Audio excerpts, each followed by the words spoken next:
Right quick, Jeremiah 18.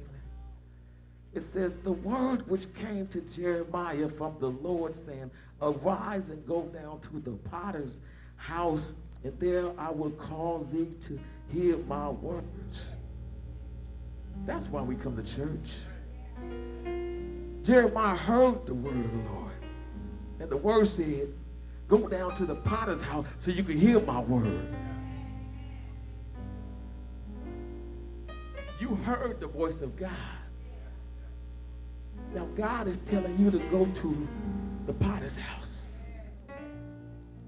A lot of times people call me and say, oh, I want to come over there and join. You know what I tell them? I said, make sure you're led by the Spirit, because if you're not led, it's not going to work. Make sure you get a word. Because if you don't get a word from him to come here, you're not going to hear the word from.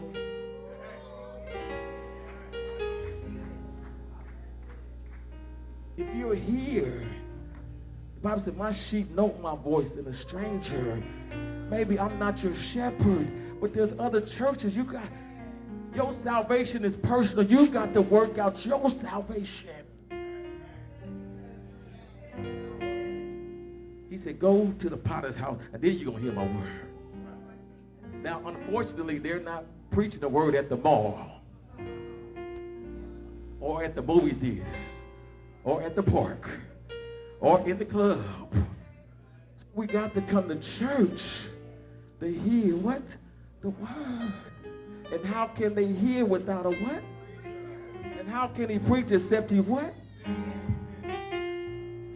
He said, go hear my word. Then I went down to the potter's house, and behold, he wrought a work on the wheels.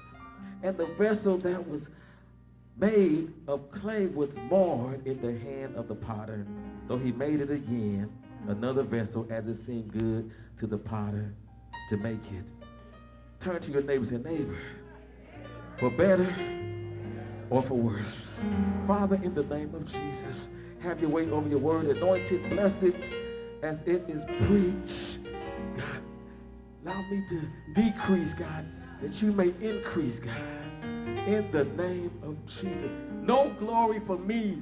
Let it be for your people and for your kingdom. In Jesus' name, amen. You may be seated in the presence of the Lord. Jeremiah got a word to go down to the potter's house. And he was what? Obedient.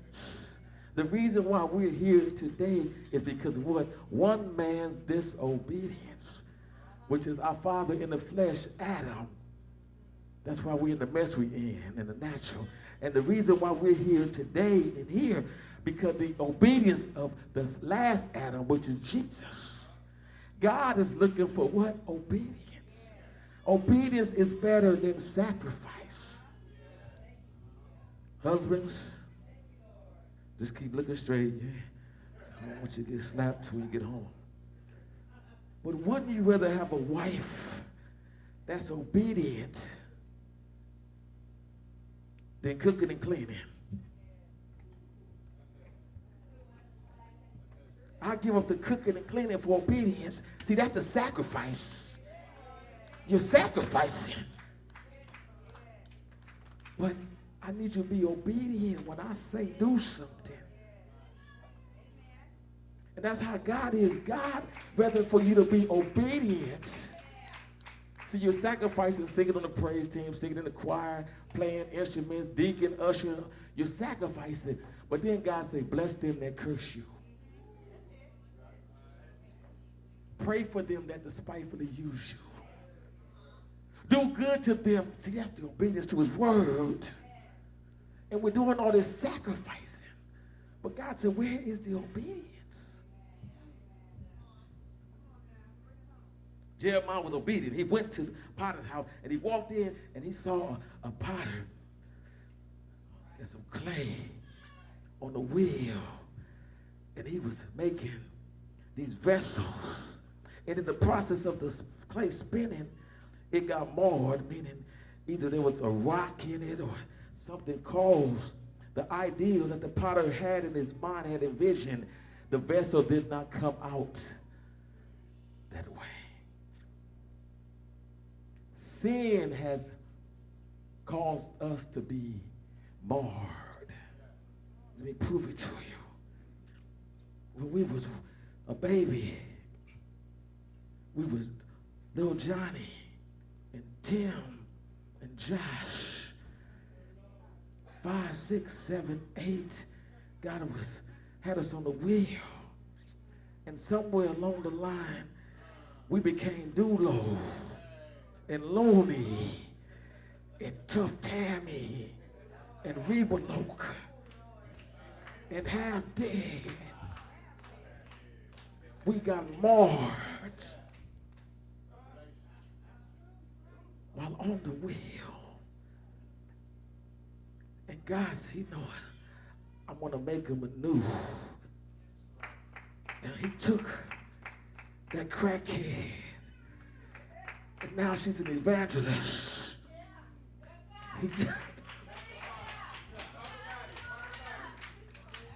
He took that drug addict, and now he molded him into a deacon.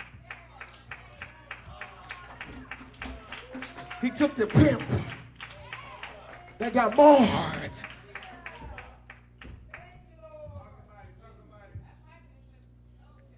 He said, hey, he said, the vessel, it seemed good to the potter to make it. Then the word came to me, he said, oh house. Now when it said house of Israel, put your family name there. Oh house of head. Whatever your last name is, Johnson, Jones, Terrell, King, oh house. He said, cannot I do with you as this potter, saith the Lord? Behold, as the clay is in the potter's hand, so are ye in my hand. Oh. Those of you who got kids that are acting up, those of you who got family members, your house, he said, oh, house of heads. He said, can I not do the same? I don't care how crazy they're acting. I don't care how crazy they're talking. He said, you the prototype. You was crazy, and I saved you, and I delivered you. Why then don't you believe that I could do it?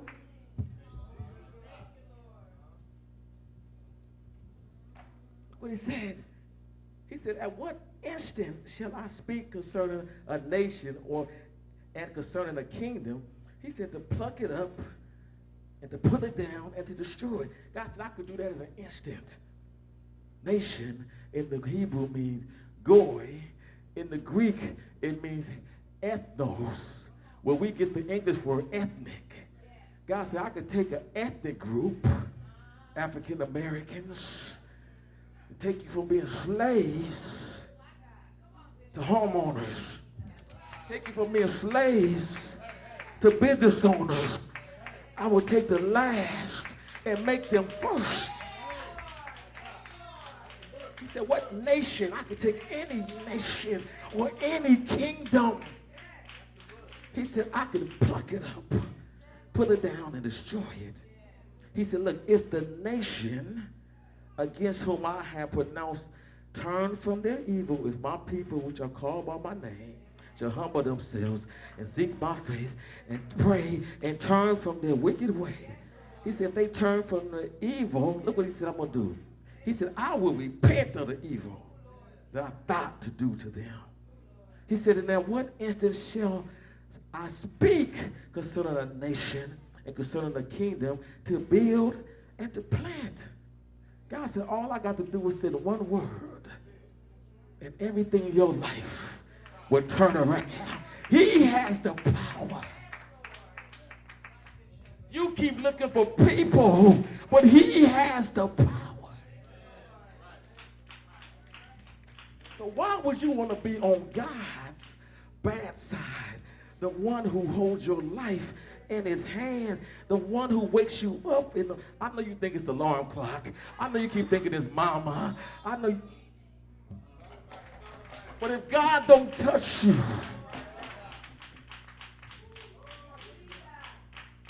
look, he said, if it do evil, talking about that nation or kingdom, in my sight, he said, that it obey not my voice.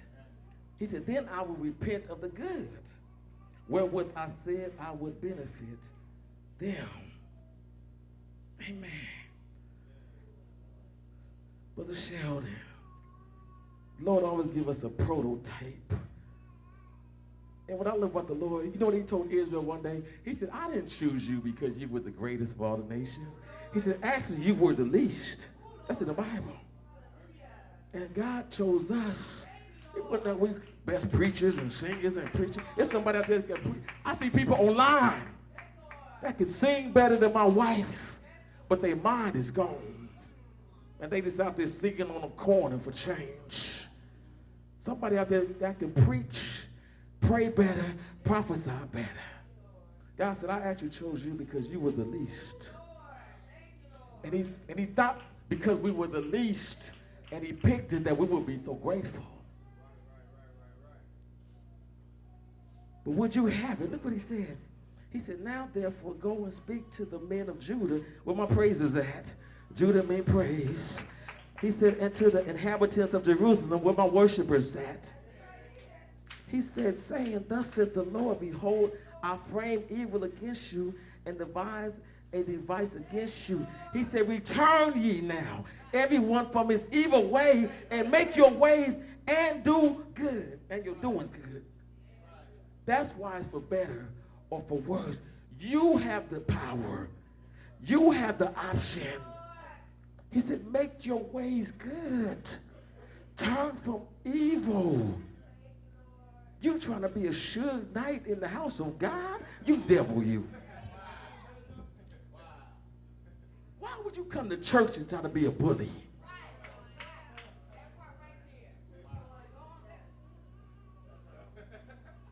You were scared in the streets. Got chased on every day. Now you got saved. Now you want to come in here and be boss of lady. You devil. You better watch how you handle God's people. I don't come to church to be intimidated. Talk crazy too. I got an ex-wife and a baby mama. And if I want to hear somebody talk crazy to me, all I got to do is call either one of them. For free. And they'll talk crazy to me all day. I ain't got to come here to get talk crazy. Evil. Sitting there. Face all expression all twisted up. Trying to intimidate somebody. In the house of God. Why would you come to the house of God to be a player? Go to Tootie's, go to Tobo's. But why would you come here to play? These are God's daughters. If I got to repent, every now and then I get to charging my wife up. And God said, that's your wife, but that's my daughter. I said, Lord, you sure? I said, I'm sorry. Turn to you and say, watch how you handle me.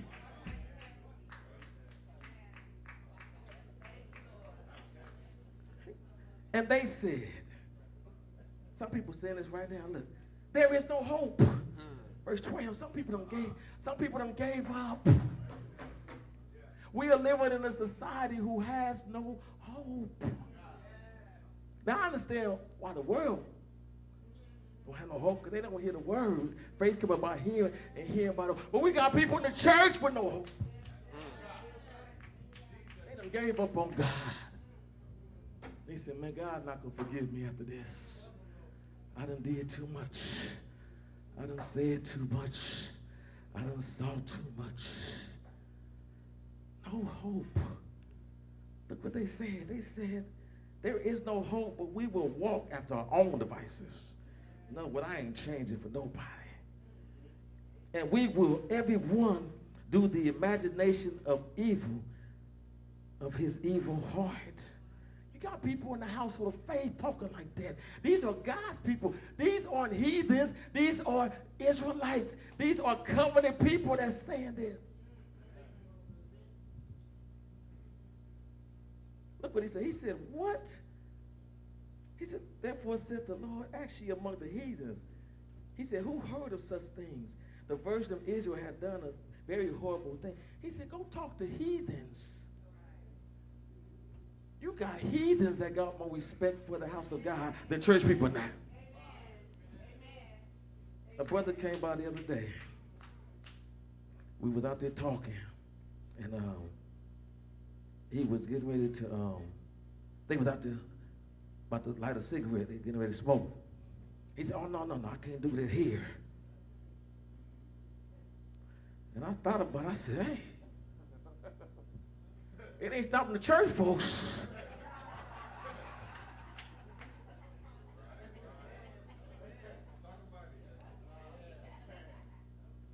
And I tried to take the stick. I said, brother, no. I said, it's okay.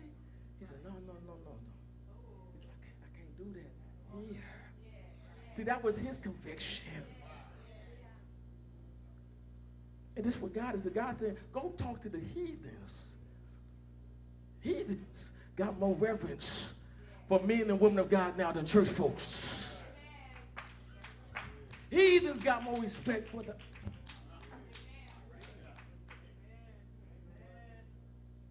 I done called people to do work for the church. They say, oh man, this is a church, man. I feel bad charging the church. They say, I don't know if I want to. These are sinners talking like this. But church folks, you got to pay. They want their money up front. And there's no guarantee that it's going to get done at all. If right. He said, go talk to the heathen. He said, what? No other heathen nation has given up their God like Israel has given up their God. Look what he said. He said, because, he said, will a man leave the snow of Lebanon, which cometh from the rock of the field, or shall cold flowing waters that come from another place? He said, would they leave a place that's watered to go live in a mountain? Would they leave the snow with rivers of water running to go live in a desolate land? He said, who does that? He said, that's what my people have done. They have left a God who loves them for an idol God. That's why you can't get nobody to come to Bible study no more, and Sunday school, and churches. This used to be the Lord's day, but now people got options. Empires on and America. God is competing with empire. The Game of Thrones. People missing an opportunity to get in his presence and to hear his words for idols, things that don't even profit. Coming late, leaving early for nothing, just because they can. And the Lord told Saul, King Saul, he said, Saul, there was a time when you was little in your own eyes. He said, Saul, there was a time when you didn't think much of yourself. He said, but I cleaned you up and raised you up to be king of Israel. And this is the thanks I get.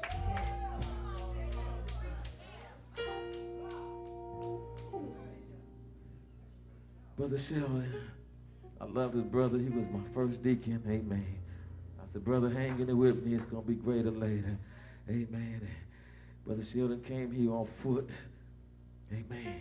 He was staying in a transitional living home on the east side. Amen.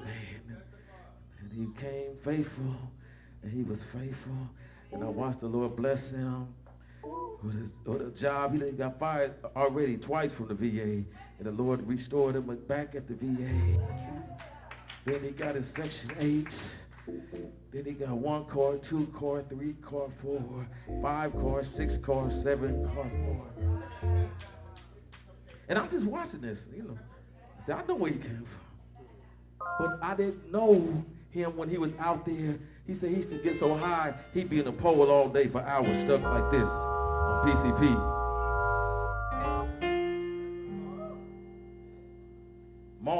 PCP. Got daughters and sons.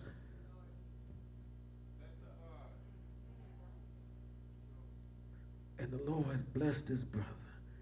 That's what I mean, the least likely to succeed. And I remember a time after church, he was, hey, Pastor, can I borrow $5, $10, $20? And I would just give it to him. And somebody said, overtime. He called me one day, he said, meet me. He said, come to my house. I said, brother, I can't come to your house. I got to be somewhere. He said, well, meet me at your mama's house. I said, all right. I drove over to my mama's house and I pulled up and he jumped in the car and he said, huh? He had me an envelope. I said, what's this? He said, open it up. And I opened it up. $2,000.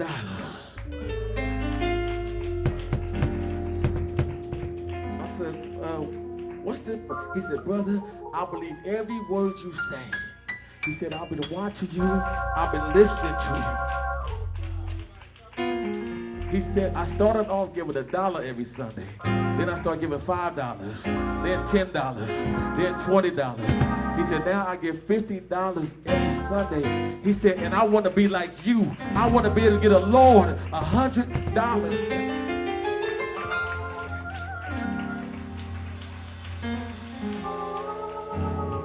And I'm still looking at this money. He said, is that enough? You want some more? I said, no. I was just shocked that somebody be listening. Amen. And the Lord kept blessing him and blessing him. I said, brother, I can't prove it. I said, but it looked like the Lord trying to give every dime back you ever gave to the dope man.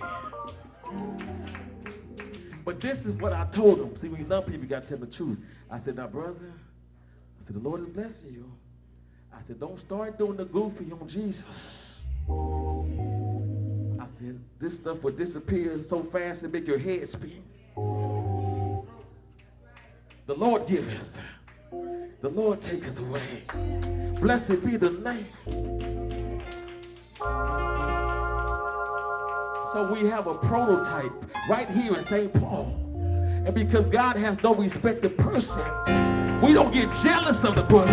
We say, if God can do it for him, he can do it.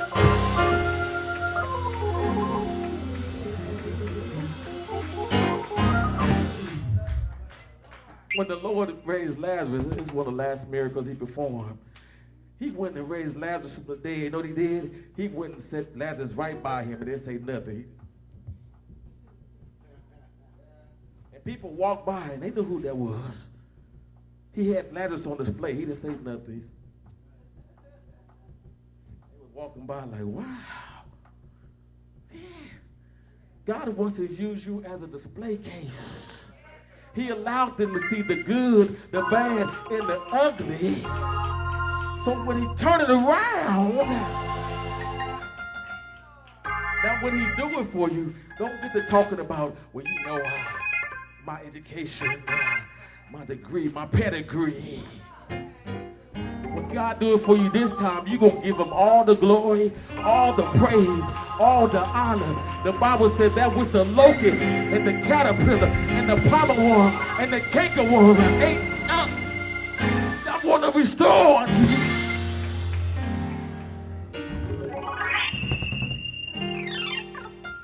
We're still on the wheel. Turn to your neighbor and say, we're still on the wheel. We're still on the wheel. He said, because my people have forgotten me. They burn incense and vanity. They have caused them to stumble in their ways from the ancient past, to walk in paths in ways not cast. God said, you leaving paved roads for dirt roads. Who does that? Who leaves a paved way to go into uncharted territory?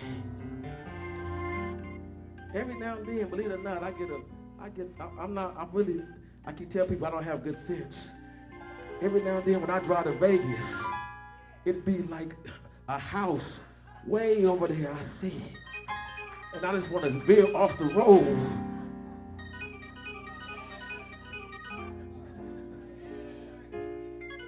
crazy.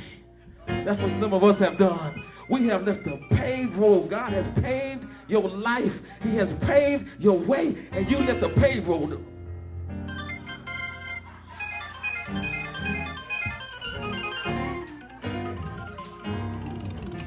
That's why your life is so bumpy. You have left a paved way. Somebody say, get back. Amen. All right, I'm almost done. He said, look.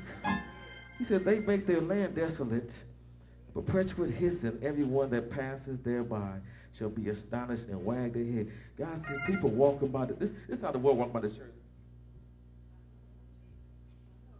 They waving their head, they shaking their head.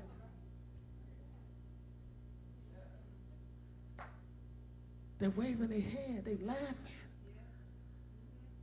They're going to Rick Ross concerts and Nicki Minaj concerts. See, this is the problem we're having in the church. We walk by faith. The world's not walking by faith, they're walking by sight. And they're going to concerts, and they have the best mics, the best PA system, the best everything. And they're spending $300 on their jeans and $500 on their hair.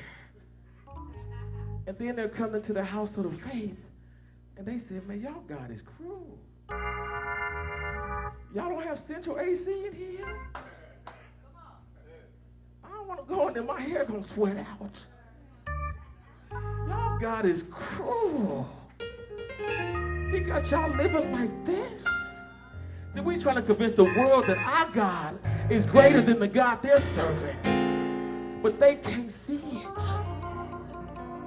So God is going to raise some of us up because they're walking by sight, so they'll be able to see it. They saw the bad. He allowed them to see the bad. Now they get ready to see the good.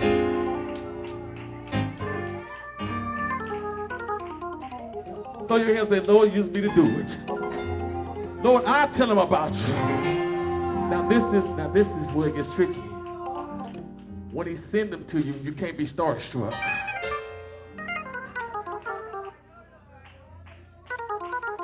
You can't be asking them for their autographs. God is sending them to you for a word, and you starstruck. Oh, Denzel, I just love your move. Now you ready to backslide. God sent him to you to get a word, and you trying to give him some loving. You devil.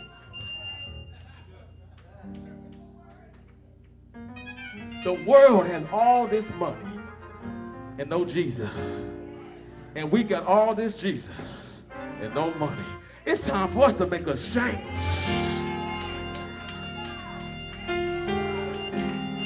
God said, I'm going to cause you to seat in heavenly places. I'm going to take the foolish things of this world to confound the wise. I'm going to sit you among people you have no business being around. But will you give my name the glory? Will you tell them about me?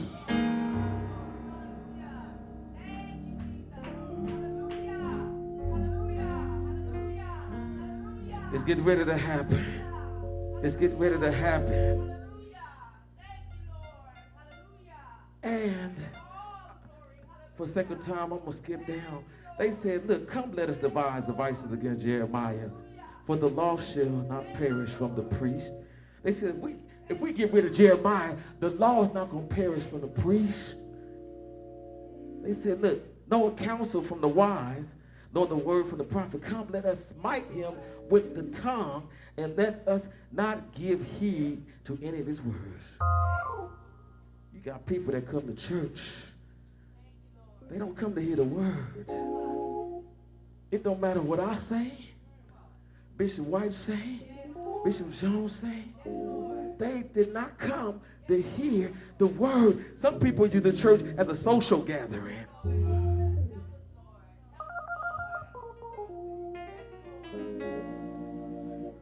You come to church, that just means you're religious. I go to church every Sunday, that means you're religious. But do you have a relationship?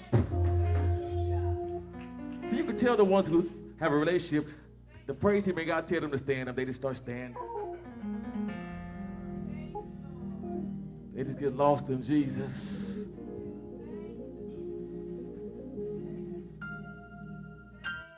They wanted to get rid of the man of God. Now, I haven't prayed this prayer. When I read this, I said, ooh, Jeremiah, he must be tired. Look what Jeremiah said. He said, therefore deliver, he said, Lord, give heed to me. O Lord, hear to the voice of them that contend with me. Shall evil be recompensed for good? For they have digged a pit for my soul. Remember that I stood before thee to speak good for them and to turn away thy wrath from them. God has woke me up, I'm talking about 2, 3, 4 in the morning concerning some of you. You know what I be saying? I be saying, Lord, give them another chance. Lord, keep them like you kept me, God. I'm a witness that, God, you're able to do it.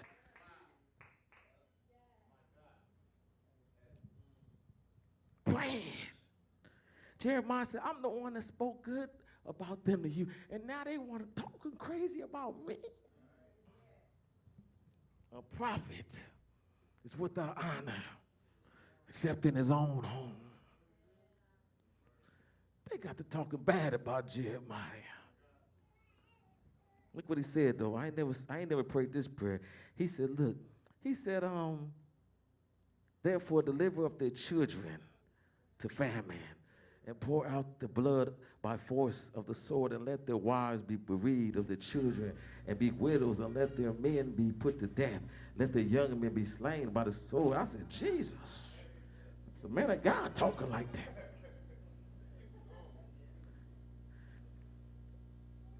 He said, let a cry be heard from their houses when thou shalt bring a troop something upon them. For they have digged a pit to take me, and his snares for my feet. Yet, Lord, thou knowest all their counsel against me to slay me. Forgive not their iniquity, neither blot out their sin from thy sight, but let them be overthrown before thee. Deal thus with them in the time of thine anger.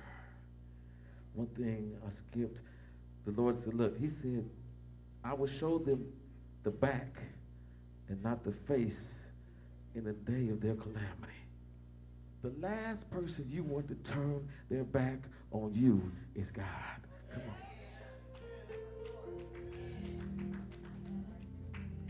Why do we treat God as if he has no value? The Bible said, when thy mother and father has forsaken thee, it was the Lord that took you up. When the world misused you and abused you, mistreated you, it was the Lord that said, you're valuable to me. He said, I'm going to make you over. He said, your latter days are going to be greater than your former days. The Bible says if the thief be caught, he got to give it back 4 times. God said, everything the devil stole from you, I'm going to make him give it back. But this time, you're not going to be able to blame it on your degree, your education, the color of your skin, how slick you was. See, back in the day, God gave you a Coke-shaped bottle to get a man. And you should use that figure to get all type of men. Hourglass. Now you're kind of hefty. You can't use that Coke-shaped bottle no more. And God said, when I bless you with a husband this time, when I give you one this time, you're going to know who to give the credit to. I bet you won't put that joker in front of me this time.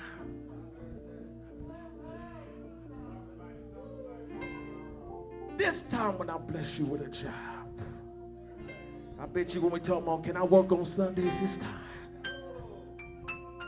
I need overtime. The church ain't gonna pay my bills. That's what they say. I said, when I bless you with a house this time, you're gonna be getting up on Sunday saying, as for me and my house, Get up out of that room. Get up out of that bed. We're going to the house. Come on to the altar, say,